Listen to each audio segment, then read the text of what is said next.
obi ekachira wo se Awurade Yesu Kristo emaye no enduru ho a kachire saa nipa kro ne se oboa Awurade emaye no aben papa aha aye kanokro news medofo nyankopon onhyiraw se eneso waje bre na wo kame ho na yedi dwumadi a etese ene ankasa mebese meka story kakra bi de ekyere wo today no story time kakra bi na ebesi ensem a ene ye beka no so no Prime Minister Benjamin Netanyahu third temple no said Daniel share ho kom na Awurade Yesu Kristo esan ebeka ho sem no the third temple wiase anase Christopher nyina ehwe animu because pivotal point bi a se nya hu saade na na se Awurade Yesu Kristo re se waba ne sa prophecy a Christopher nyina so ehwe animu na the coming of our Lord Jesus Christ. Story kakra bi a mebesa meka efa Prime Minister Benjamin Netanyahu ehu na wonim se papa yi obi ehye no Hong Kong obi ehye no Hong Kong prophet bi a na owo Israel sabre no 1990s honum ne baabi ye frɛ Menachem Medal Shisanson oye rabbi ya na owo Israel sa papa yi hwehwemu anase me story a me beken kyere se abra na sa papa yi ewo ho no na Prime Minister Benjamin Netanyahu na small boy chese no osa na papa yi enam enkom hye so ka kire Prime Minister Benjamin Netanyahu se obeba be Prime Minister of Israel Prime Minister of Israel. Now he is going to be the last prime minister obesi so ewo Israel. Se we ta follow kanakre wuta tia Awurade akwa Pastor Polejeya papa yi waka asem we pen say ohwa Prime Minister Benjamin Netanyahu ne Trump the last president omo esi so na chese Awurade Yesu Kristo aba. So when I saw this story it confirmed the mesofo panyi ekaye concerning Prime Minister Benjamin Netanyahu woka say ono ebe last prime minister ewo Israel. Enti Menachem yi rabbi yi ono eka sansem wei the so Prime Minister Benjamin Netanyahu say wo ena wo be kura scepter sa scepter wo hwa ade bi a omo ekura. I think say I'm hoping say menya ho picture bi nanka media to mu na wahwe hawa esi etie na ahemfo no ene ekura saade no ya ahemfo no na ekura saade na sei ene sitie na media to mu na wahwe no sei na sitie o say Prime Minister Benjamin Netanyahu ebeye obi a obekura saade we na wode ama Messiah no. And the rabbi thought the Jews could hasten the day of the Messiah. Na osan ebeka said true obedience to God will no. The rabbis scorned the Jew for failing to prepare for the Messiah. And will declare that the Jews resisted God because they are stiff-necked nation. The stiff-necked nation. Sa and a rabbi wakaye. He also told Netanyahu that God had an important role for him in the future. And in my story, Rabbi Menachem wakachire Prime Minister Benjamin Netanyahu say, Awurade Nyankopon ewo dwumadie kase bi pa wode ebeye ewo awieye bere mu. Wo dwumadie kase pa wode ebeye ewo awieye bere mu. He also told Benjamin Netanyahu the important role for him in the future, long before he came to prominence in Israel. And papa share enkom no na Prime Minister Benjamin Netanyahu na wombe Prime Minister na oswa according to the story na Prime Minister iswa. Enti abra Prime Minister Benjamin Netanyahu ebedi ade obeye prime minister. Benjamin Netanyahu ye wo no I think say October 21st and 1949 na ye wo Benjamin Netanyahu bibi ye wo no na wo hwe a o di kan ebedi prime minister na so di kan bedi ade pa wo Israel in the 1996 to 1999 and from 2022 we di ade up to this time.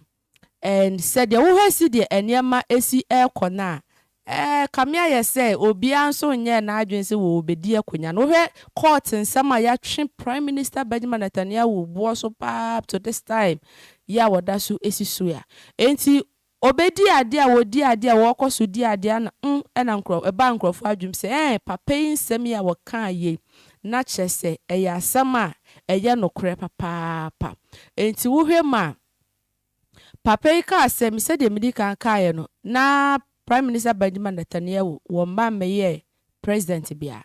The rabbi was correct about the rise of Netanyahu, and since the rabbi died in 1970, sa papa rabbi owi our 1994.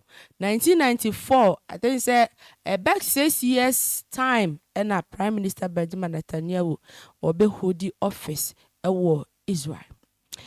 Story a make me de besi ha na ebrebe mu a da foforo ya san to aso ni nyina concerning the Bible prophecy eniema ekoso wiase a edi adanse se Awurade Nyankopon waduru ana se wa yan kan se oba because when eniema ekoso na edi adanse se waben yankasa waben eti no Sabria make us say third temple no ehun hyehyeye bebre ekoso officially no Israel for and say US for nshada more focus ma ho because we have baby Alaska mosi esi incredible for despite a Muslim community omo deny the very existence of a modern Jew state no and the Asian Judea now omo work here sebe ya third temple no womu nsi we baby Alaska mosi si ya se koba se third temple ya omo prepare ye ho preparation e beba so a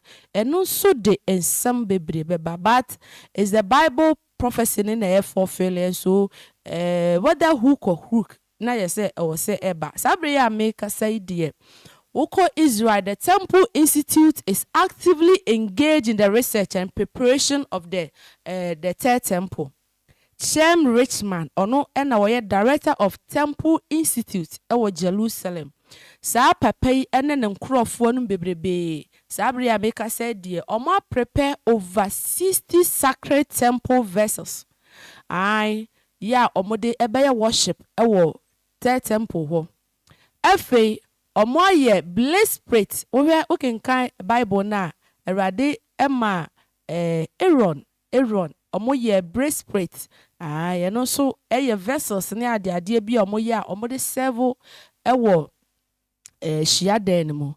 This the high priest breastplate high priest no na use no containing 12 precious stones no of the tribe of Israel no sabre the Temple Institute Israel prepare sa na mani nyina so diaka aye de ba dia diaka aye the third temple say ebesi ade na kasa kire omnyumi no say so the garment Levite for no ebehye no sabre so omo pempam omo sisi omo toatoa so enso eno so eye nsankyerene a eye nsankyerene kase pa enti sa Temple Institute omo so omo dia omo eye no in fact omo ye preparations bebrebe as sabre make say omo hwehwema ye hwehwemu hu Aaron asefo bi a omo akwakofa wo omo a se omo so no omo di dwumadie different omo so edi dwumadie different a omo tete wo omo sebe ya omo so betumi aba be dwuma enya asem ketoa ewo ho enti no no so eye ensem a ekoso eno so ye ensem a ekoso a in fact the story that I just gave, no ni nyina edia dance said the Bible prophecy is fulfilling. This man, your friend Menachem ya, make us a rabbi, was share some common Brejima Netanyahu, not onyamba ye prime minister, and then right now your prime minister watch say he is going to be the last prime minister. A radiakwa Pastor Poleje, Wakamwasem. Trump is going to be the last president. Third temple, no preparation is ongoing. Yeah, a trese. Bibia yes set. Bibia yes set. Then ena kasa me no me no. And some ACC and some ACC. So now, Aaron as a for yeah, prepare warm because they are going to be the priest. Yeah, ombe serve ewo ho. When him say and Shebia, I think say 20 August 2024 mu ho no, and Israeli minister be a Benghazi or car say he is going to build a synagogue on Alaska mosque one compound one now no say ye man kwan so no was out to me na say Alaska mosque obe tutu obe bubu na free one awasi third temple wo ho and also the controversies bebrebe pa baye because we are Israel for any Muslims Islamic nations no akọ agreement be a status quo or my agreement na just say kobane say bibisa eba edinsem mojahwiegu ni ade beba. Is the third temple going to be built? Temple Institute yeah, is it going to be built or say ena ebesi akwakoye? Yeah, said ye, edema besi akwa. But is the Bible prophecy na fulfilling no? And said the Bible akano si ehuni ama bi say ya yenim say wiase be say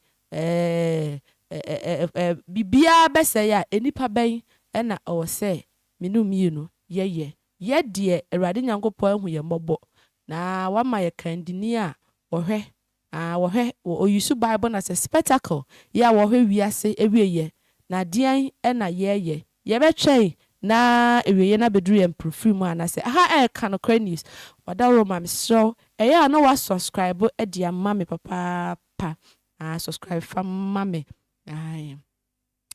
na so mame fa nsam foforo mu because we here say Donald Trump US president in fact in 50 no everything yes say aboa krama you say dem everything ba no ho no yini nti won hye dem ho enwi ni hu say everything in fact money President Donald Trump everything because what can see su dwam so on the wo ba or the asumdue papa especially between Putin and Ukraine or the asumdue beba but asumdue no something which is there. Trump tells Israel to finish the job against Hamas weeks after suggesting ceasefire deal in sight. And since they say dear, in fact, afuno President Donald Trump afuno the Hamas for you know afuno the papa into what catch Israel forces they should finish the job against Hamas. They should finish the job against Hamas because already Hamas for a year. Nature say and semno afono ne papa. Only a few weeks ago, President Donald Trump seems confident a deal was this away that would end the fighting in Gaza, secure the release of hostages, and allow aid to flow into the enclave where people are starving to death. And you know, President Donald Trump na ono the sana no warrior no say fighting in Gaza no ebe stop it. Hostage will be released. Na if koma eden krofo no omo ho ebe to omo kakra ba up to now that optimism no that vision no it has vanished. It has vanished. Hamas for I think they want to die, and it's very, very bad. Trump said of Hamas before leaving for a weekend trip. And it was saying, well, Hamas for them, so one person went in Israel for. In fact, they should finish it. They should finish what they started. They almost finish Hamas for because they say they were better warm. And also. Ayen sema ekoso. I want him say Bible prophecy be asem we me hu ya na me ho adwiri me papa. In fact, me ho adwiri me ni nyina ne say resolution bi Israel for Neset resolution o Neset Israel cabinet, the government omo ye from Neset ewo ho government no atena se na omo aye nhyehyeye bi pa very historic. The reason why I'm saying it's very historic say Bible aka ho nsem bebrebe pa ewo twerɛsɛm ne mu. Bible aka ho asɛm bebree pa ɛwɔ twerɛsɛm. Enti the parliament of Israel ɛna ɔmo atena se a ɔmo ayɛ saa nhyehyɛ yi. Wokenkan Jeremiah 33 hɔnom no ɛba Ezekiel 1:17 Amos ka ho asɛm 9 Amos 9:15 hɔ ne nyinaa ɛka saa asɛm wei na ɛka how a ɛbrɛ no ɛbɛkɔ awie yi a Awurade ɛbɛ restore the land that was for Israel. Awurade bɛ restore saa land ne nyinaa de ama Israel for. That is the reason why I say asɛm wei no me ho adwiri me. Deɛ nti a me ho adwiri me ne sɛ it is very historic. Ne nyinaa ne sɛ voting bi akɔso ɛwɔ Israel parliament ne nyinaa ne sɛ nsase bi a ɛyɛ Israel for dia no wɔn sese die saa nsase ne nyinaa no they want it back. Israel for ɛgye wɔn asase nyɛ wɔn no wɔn gye o Awurade na ɛgye de ama wɔn. Is the Bible prophecy na ɛfɔfe said the medical kan from Amos, Ezekiel, Jeremiah hɔnom no Awurade kan sɛ wɔde saa nsase ne nyinaa bɛma Israel for back. Enti no saa vetting no ya akɔso ɛwɔ parliament no Israel for kyerɛ sɛ no Judea, Samaria, Jordan Valley hɔnom ne baabi a ɛyɛ Israel for dia no in fact they want it back. They are requesting for all their lands. That resolution declares say these territories Jewish for ne die no womo eche. Asam kase bo franka ensiso. Asam kase we ya ebe. That is why I begin in me ka say. So obi kase afei na wiase ayede. Obi kasa afei na kyerɛ bibia ma hwe na mo hurahura ye na enye nokorɛ kakra yi amaka kura wo sɛ wankasa no kasa kyerɛ wo sɛ ɛyampa Awurade Nyankopɔn wo bankasa na yemehutifo de omo nte hwe o omo nte hwe yemehuti threaten to escalate attack on ship linked to companies dealing with Israel. And in Yemen, in fact, said the Trump kind, they want to die. Into one more papa our Red Sea. So the rebel Houthi group in Yemen has said it will target merchant ships belonging to any company that does business with the Israel port. And in Yemen, Houthi so. In fact, Omudri omo ho resi no so pa eno so enye asem kuma ewo eho enti eno so eye nsem a ekoso ewo Yemen Houthifo akache Yemen Houthifo akache omo so ene nsem a ekoso ewo ho nsem ne de edoso bebrebe yeyimu kakra na yede abrew ewo kanokre news so. Enti bacha we new to the channel mesro na wa subscribe e amame. Vladimir Putin, one tiny nation, NATO nation, is preparing for war on Russia's border. Vladimir Putin may be growing increasingly worried about a small NATO member on Russia's doorstep that is openly preparing for potential warfare. In what resembles a David Caesar Goliath standoff, the tiny Baltic state of Lithuania has started boosting military expenditure and conducting war games in response to escalated threat from Moscow. Now, one more prepare saying, Putin, Argentina, why are you worried? Why are you worried? Why are you worried? Ni nyina say Lithuania or yes small NATO member. Said they be a Putin nkrofo bebre esusu say wo free Ukraine na wan hwe a ode bekọ saa nkro nketo abiso no. Saa bre de Lithuania fo are very prepared. In fact, omwani ebie han. Ni nyina say they are really preparing or more prepare for any potential war with Russia. na eno na em se Putin no ne ho adwiri ni kakra Putin ho adwiri ni kakra ni nya ne se sa nation over 2.8 million people we Lithuania a small tiny nation one population is about 2.8 million people. Sabre, they have been ramping up military spending and exercise in response to growing threat from Moscow. And you know, Obia prepare prepare for whatever may come. I don't know, Sagana they prepare their minim Sagana ye prepare there, but my mind be brain prepare. One more or more quackra nuclear bombs kra or more ye missiles near the idea so ye no so yen sama so ho and Lutiana for I prepared pa or my prepared. I think the Poland phone nyina so bear prepared. Ni nyina ne say or more see should in case e bibia baso de anache say or ma I ready. And also sama twagu social media so. You will be armed. Israel Defense Minister wants dictator Kamani asked him not to threaten Israel.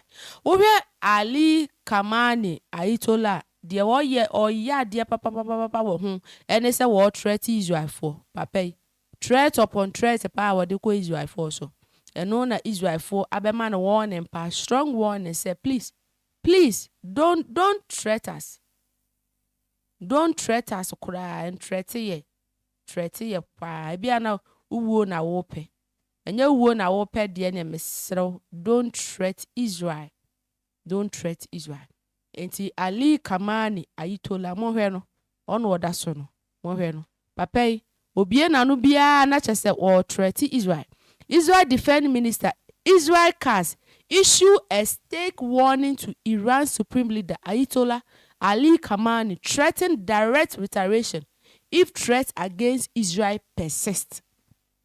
And so according to Israel Defense Minister Israel Katz was say Ayatollah will threaten a persist a kwaswa twaswa not just a one kasa na upe ewu.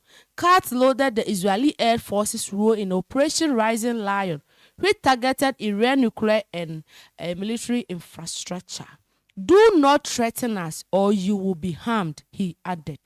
And you know, Israel the boy or men threaten ye and threaten ye because if you continue to threaten us, you will be harmed.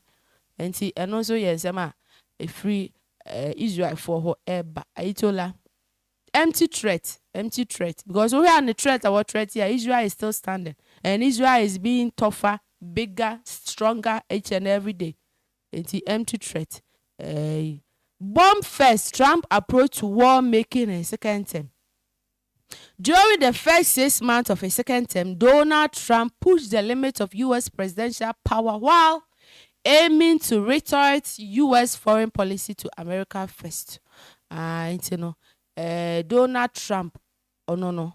And also sema so here said them dika kai and oba no ka say what they asumdue pa e more den e de beba but kamia ye say eniema mu ayeden papa e de amano mami fan comedy is mu nsema ekoso kakra e wo ho eno na wo hwa tournamento ekoso pa between Israel and Hamas. Yeah, and also any baby, I think it's 41 people. Yeah, omo efrimo. Na Trump said he told Netanyahu fight against Hamas will have to be different. And so was it Hamas for Israel from finish one more and so it should be different. Egypt President El Sisi appealed to Trump to end Gaza war and also yes, a free Middle East war at the airba. And you know. Middle East ho so ho enjoy in fact come ekoso papa wo ho na ni nyina no wo hwe a Palestinian for Israel no wo blame wo pa na so Hamas for na hye wo eye saade no Russia and Ukraine so tournamento ekoso papa wo ho a eche se eno so saa ntokwa no asomdue emaye. Trump threatened to reduce 50-day deadline for Putin to reach his fire deal.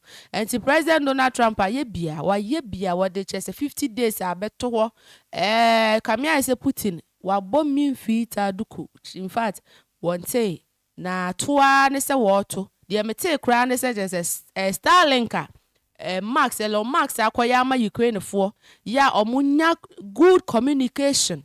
A soldier phone to me communicating between themselves no. Putin akoto bomb akotom. Ama sa Starlink is say enye adwuma ewo ho.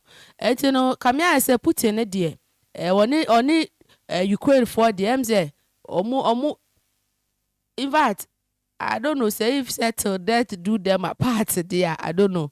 Just say be owo nkwa na better Putin and Ukraine in them because so here wo aka say wonya achieve the world aim now or what the ma Ukraine now. In fact ntokwa no wonya akọ. Enti no e bia na till death do them apart na ebeboa. Enti no President Donald Trump in fact or yani die bia and mind you put it in your head, in your mind, in your heart, in your thought. For 2 hundred more, said Trump is the last president. Prime Minister Benjamin Netanyahu is the last prime minister. For two team more. Na eno beboa. Ma wahu die niema ekoso no. Wahu die ekoso. Germany deployed permanent troops beyond its border for the first time since World War II. And see Germany so for the first time after World War II no omo the permanent troops, permanent soldier for ako go beyond their borders. Beyond their borders. Na eno ena enkrofo ehun say very historic. Germany has this week deployed a permanent military brigade beyond its borders for the first time since the end of War II. The historic United Speech, the capital of Lithuania, Vilnius, was inaugurated Thursday by Germany chancellor, who said during a military ceremony in city that the security of our Baltic allies is also our security. And according to Germany, what she said, there are Baltic states, Lithuania, Poland, Latvia, one of the Baltic states.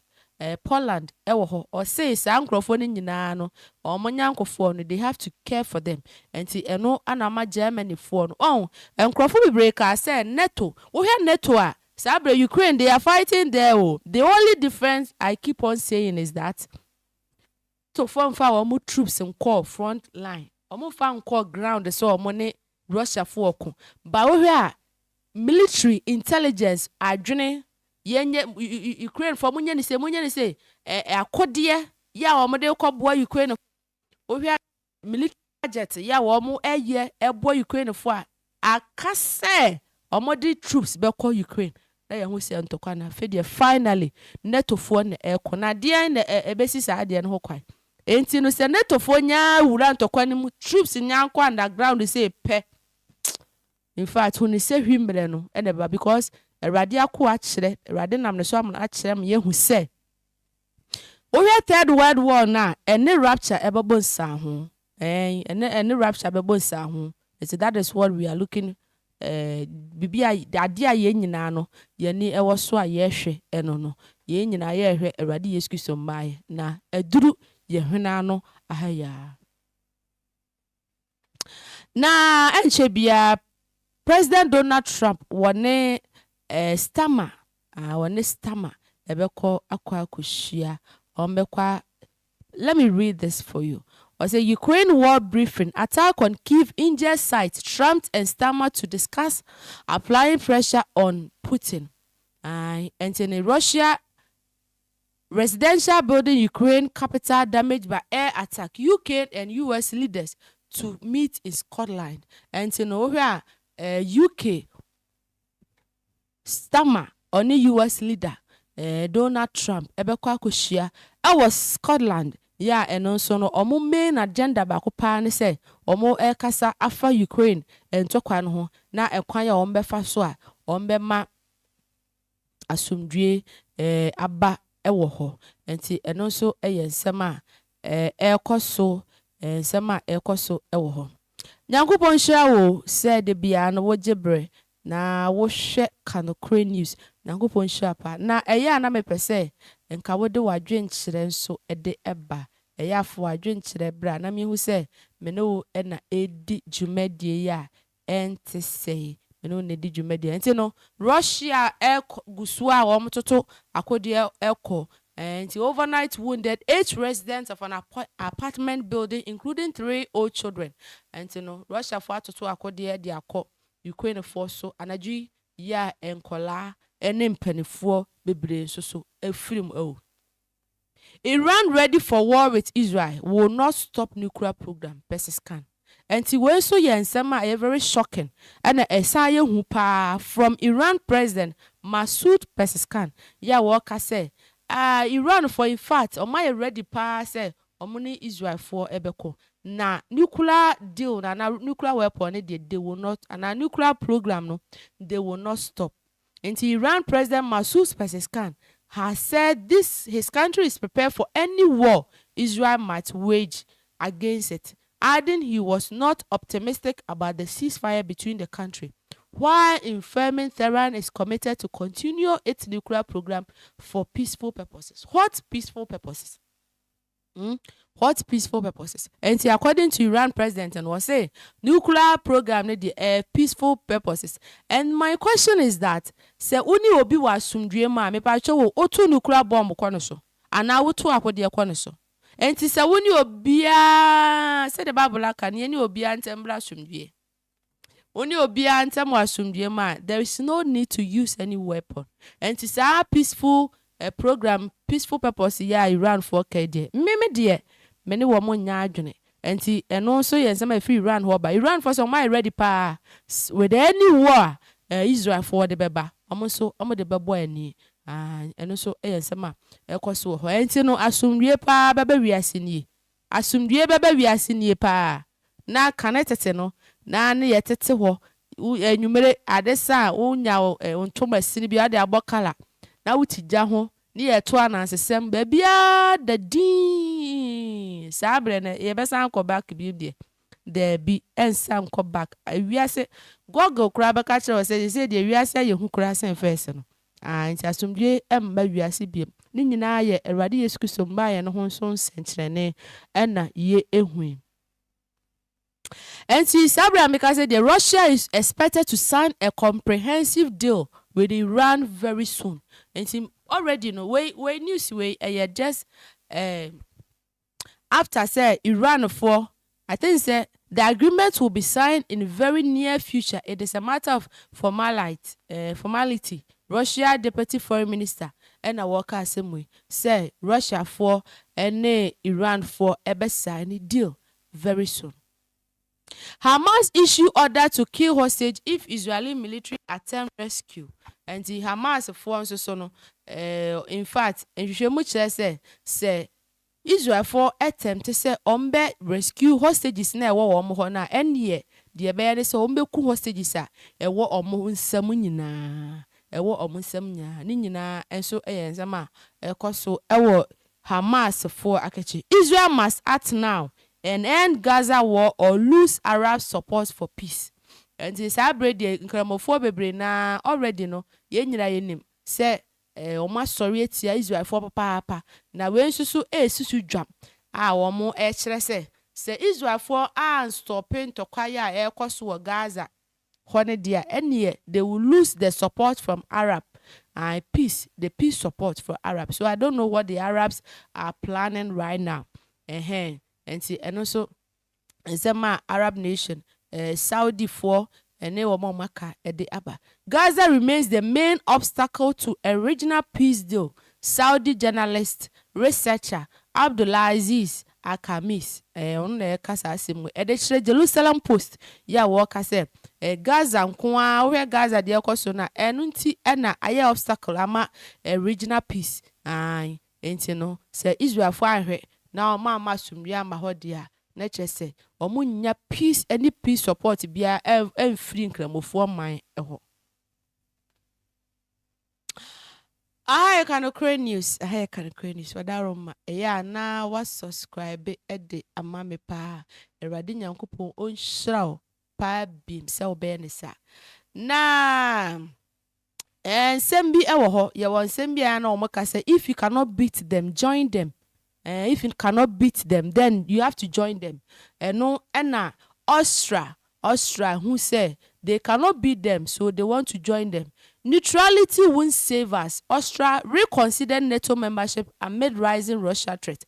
And so we are Russia dear waji baby ajimujene. Russia aji baby na Russia who so to tongue krobebrebe so na Austria for so ediem de contentem ya wo mudwane abetoa NATO for say yeni o monye ye na yehwe neutral ya ye na ye de yeni ha yeni yeni bi no entumi nje ye enti NATO fue monye ye na ye consider that NATO membership after say you rising Russia threatening no ye de ho eba be join NATO for enti Austria foreign minister Bert Melen has called for an open discussion on the country's long-standing neutrality, stating that it no longer guarantees national security in the face of growing geopolitical instability and an increasing aggressive Russia. And you know, Samami, yeah, or yeah, Australian foreign minister, Bate Mayan, or no, and a worker same say, ye ni Paul afa, ye ni one. Yeni ha no emwa ye in fact we see the wiase koya ye gasi yeni ha ahwe ya na bibia toye enti ne netofo mesere mommo aye enti ye no so ye nsem I free Austria ho eba we see the wiase ekona in fact se wanya rade akwa Yakopon hira de papa or see there is no man without a ruling power. There is no man without a ruling power enti what I don't know minim baby Ghana for the omo wode minim baby Ghana for so mo Putin na force so mo hwan for afa minim so mo you neutral there say dey we neutral wan hwe no wan kopa baby afa wan join ya bibi beto wo asem beto pa enti no minim se Ghana for mo wa hiu so mo wa hiu Austria for na edwane no mo dwane mo pe baby dwane kobia ko ba wonim ye Christopher de dwane kobia ne ye ba akopɛ ye Awurade Yesu Kristo ntaban na se ene na dwane kobia de wiase kwane de wampɛ baabia nkodwane angosi de a na je se nsɛm esi ne nyina aye aweye nsɛm no na eba no aweye nsɛm na ntia direct commercial flight between Russia and North Korea begin amid closer ties. That's already Russia and North Korea there in fact omo nyina pam kabane slet baako ama pam kabane slet baako the same material na ye hwehwe wo mo ejutum say omo nyankofa na emu aye den ankasa to the extent say there has been a commercial flight from Russia to North Korea. This is the first time ever yankrofo eka ho asem a enye asem ketwa they say we na Russia na be say okọ North Korea simple cry. Koko. Russia on Sunday opened a regular air link between Moscow and North Korea, a move reflecting an increasing close ties between the two countries. The first flight operated by Russia carrier Northern took off from Moscow airport carrying over 400 passengers. Enti eno so ayensem e wo se de mekai no mapam kabane slet ezi o manyankofa no emu ayeden na nyankofa ne mu ayeden sa no na chese ensem ebe wiase ensem ebe wiase de a na chese Awurade Yesu Kristo ebe fa ne de ewom de wo akọ enti no de me di twato pa de amaw ene se yenhwehwe Awurade Yesu Kristo intentem pa na afei so no wonim se many and American think that World War III is imminent. America for Europe nations for bebre na sabre America se bebre na adwunom ayemo kesene ya omugitum say World War III no it can happen any moment. It can happen any moment. And to survey bi a womo eyeye a ehwa kire se enipa bebre na hu ne se sa area ya ye womi bibia di adanse say third world war it can break out any moment. And or say many Americans and Europeans think a third world war is likely within the next 5 to 10 years. Into the next 5 to 10 years, yeah, from a nap to your fans about 2030, 2040, will be there. Bibi besi. Bibi besi. Bibi bo. Na say bibi badia. Na nye bibia se eye rapture na eba. Bibi badia na say eye rapture na eba. Bibi badia na say rapture na eba. Erade Nyankopɔn hyira wo biem se ene nso woje bre na wo hwɛ kanokre news so ka me ho na ye nyinaa ye di dwumadie ya etese Nyankopɔn onhyira papa enti no from 5 years to 10 years ye wo ye nimi bi kura na enduru Erade Nyankopɔn eba Yesu Kristo oba ten pa everything bibia aye set se wo beba na obeba nso so Nyankopɔn hyira se ne oje bre na wo hwɛ kanokre news makra